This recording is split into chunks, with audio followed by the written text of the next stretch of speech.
আসসালামু আলাইকুম ওয়া রাহমাতুল্লাহি ওয়া বারাকাতুহু। সম্মানিত সুধী, আজকে আমরা আলোচনা করব দেশ প্রেম সম্পর্কে। দেশকে আমরা ভালোবাসতে কতটা পারবো, ইসলামে এর বিষয়ে বিধান কি আছে। আমরা সকলেই আমাদের দেশকে ভালোবাসি। এটা আমাদের একটা সহজাত প্রক্রিয়া। যেইখানে আমরা থাকি, যেই দেশে বসবাস করি, যেই মাটিতে আমরা থাকি, সেই বতনকে, সেই জায়গাকে আমরা অনেক মহব্বত করি। এইটা হলো একটা মানুষের, শুধু মানুষ বলাই আমার হয়তো ভুল হবে, বরং গোটা প্রাণী জগতের এটা এক ধরনের সহজাত প্রক্রিয়া। যদি আমরা ইসলামিক বিভিন্ন ইতিহাস ঘেঁটে দেখি, যুগে যুগে যত নবী রসুল এসেছেন, নবীর সংখ্যা প্রায় 1 লক্ষেরও বেশি। প্রায় সকল নবী তার দেশকে অত্যন্ত মহব্বত করতেন, অত্যন্ত ভালোবাসতেন। দেশের প্রতি তাদের ভালোবাসা ছিল প্রচুর, ভালোবাসা, প্রচুর মহব্বত ছিল। আমাদের নবী সাল্লাল্লাহু আলাইহি সাল্লাম তিনি যখন মক্কা ছেড়ে মদিনায় যাচ্ছিলেন, মক্কার অদূরে গিয়ে তিনি বারবার মক্কার দিকে তাকাচ্ছিলেন, চোখের পানি ফেলে একথা বলছিলেন, ইয়া মক্কা উহিব্বুকা হুব্বান শাদীদা, হে মক্কা, আমি তোমাকে কতই না মহব্বত করি, তোমাকে কতই না ভালোবাসি। আজকে কাফেরদের অত্যাচারে আল্লাহ পাক আমাকে নির্দেশ দিয়েছেন জন্মভূমি মক্কা ছেড়ে মদিনায় যাবার জন্যে, তাই আমি তোমাকে ছেড়ে যেতে বাধ্য হচ্ছি। যদি আল্লাহ চায় আমি আবার এই মক্কাতে ফিরে আসব। এখান থেকে স্পষ্ট আমাদের নবী মুহাম্মদ সাল্লাল্লাহু আলাইহি সাল্লাম তিনি তার দেশের প্রতি কতটা ভালোবাসা মহব্বত রাখতেন। আমরা অ্যাজ এ মুসলমান হিসাবে আমরাও আমাদের দেশকে অত্যন্ত ভালোবাসি। আমরা সকলেই জানি দীর্ঘদিন ধরে ভারত একটা সময় পরাধীনতার অবস্থায় ছিল। সেই পরাধীনতার অবস্থাকে গোটা ভারতের জাতি, ধর্ম, বর্ণ নির্বিশেষে হিন্দু, মুসলমান, শিখ, জৈন, খ্রিস্টান সকল ধরনের মানুষ সংগ্রাম করে, লড়াই করে পরাধীনতার হাত থেকে আমাদের দেশকে বাঁচিয়েছে। তাদের মধ্যে বহু মানুষ ইতিহাসে স্মরণীয় হয়ে আছে। আমরা বহু মানুষের নাম আমরা ইতিহাসে খুঁজে পাই। হিন্দু থেকে শুরু করে, মুসলমান থেকে শুরু করে, শিখ থেকে শুরু করে, জৈন থেকে শুরু করে বিভিন্ন ধর্মের মানুষের নাম ইতিহাস আমরা খুঁজে পাই। ভারত আমাদের দেশ, আমরা এই দেশকে অত্যন্ত মহব্বত করি। অনেকে এই কথা বলে থাকেন জাতীয় পতাকা শুধুমাত্র তো স্কুলেও উত্তোলন হবে, আমরা অন্য জায়গায় করব কেন?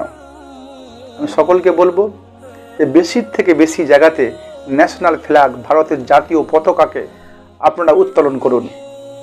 গোটা বিশ্বের প্রত্যেকটা দেশের একটা করে ন্যাশনাল ফ্ল্যাগ থাকে। ঠিক একইভাবে আমাদের দেশ ভারতবর্ষ এই যে ন্যাশনাল ফ্ল্যাগ, জাতীয় পতাকা আছে, সেই পতাকাকে আগামীকাল 15ই আগস্ট বেশির থেকে বেশি উত্তোলন করা। শুধুই তাই নয়, এর পাশাপাশি আমি প্রত্যেক অনুরোধ করব যে আপনি একজন ভারতের নাগরিক হয়ে, আপনি যেন মুসলমান হিসাবে আপনার অফিস, আপনার কাজকর্মের জায়গা, আপনার চেম্বার, আপনার দোকান, আপনার মাকান, প্রত্যেক জায়গাতে কমপক্ষে একটি হলেও জাতীয় পতাকা আপনারা রাখুন। অনুরোধ করব। আমরা অন্তর থেকে দেশকে অনেক ভালোবাসি, আমাদের প্রকাশ করারও প্রয়োজন আছে বলে আমি মনে করি। কাজেই একটা উদাহরণ দিয়ে আপনাদের সামনে ভিডিওর মাধ্যমে, আমাদের ভারতবর্ষের সব থেকে বড় মাদ্রাসা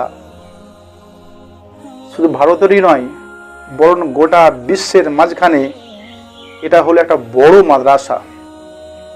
অনেকে বলে থাকেন গোটা বিশ্বের স্থানের দিক থেকে, বড়োর দিক থেকে, পড়াশোনার দিক থেকে, ছাত্রের কোয়ান্টিটি এবং কোয়ালিটির দিক থেকে ভারতের মাদ্রাসা দারুল দেওবন্দ 2 নম্বরে আছে। সেই মাদ্রাসার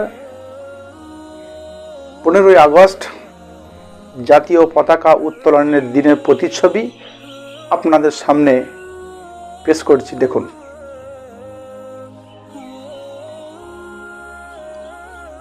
পাশাপাশি সকলকে অনুরোধ করব আপনারা বেশির থেকে বেশি শেয়ার করুন। জনকল্যাণের স্বার্থে একে অপরের কাছে এই মেসেজগুলোকে পৌঁছে দিন এবং আপনারা কমেন্ট করে জানান যে আপনারা আপনার দেশকে, ভারতবর্ষকে কতটা মহব্বত করেন। অবশ্যই জানাবেন, বলবেন না কিন্তু। এর পাশাপাশি একটা বিষয় অনেকে বলেন যে আমরা কি জাতীয় পতাকা উত্তোলনের সময় কোনো মনীষীর, কোনো জাতীয় সংগ্রামীর ছবিকে সামনে নিয়ে গলায় ফুলের মালা দিয়ে সেখানে জাতীয় পতাকা উত্তোলন করতে পারবো কিনা অনেকে এই প্রশ্ন করেছেন। তাদের উত্তরে কথা বলি যে এগুলো ইসলামে জায়েজ নেই। এই সমস্ত কাজ থেকে আপনারা বিরত থাকবেন। আপনারা জাতীয় পতাকা উত্তোলন করেন, একে অপরকে আপনারা মিষ্টি খাওয়ান, মিষ্টান্ন জিনিস দ্রব্য আপনারা একে অপরকে মুখে দেন, নিজেও খান, অপরকে খাওয়ান, আনন্দ করুন, বিনোদন করুন, কোনো সমস্যা নেই। কিন্তু আপনি কোনো ছবি নিয়ে তার সামনে গলার মালা পরিয়ে সেখানে জাতীয় পতাকা উত্তোলন করবেন, এটা ইসলামে অনুমতি নেই।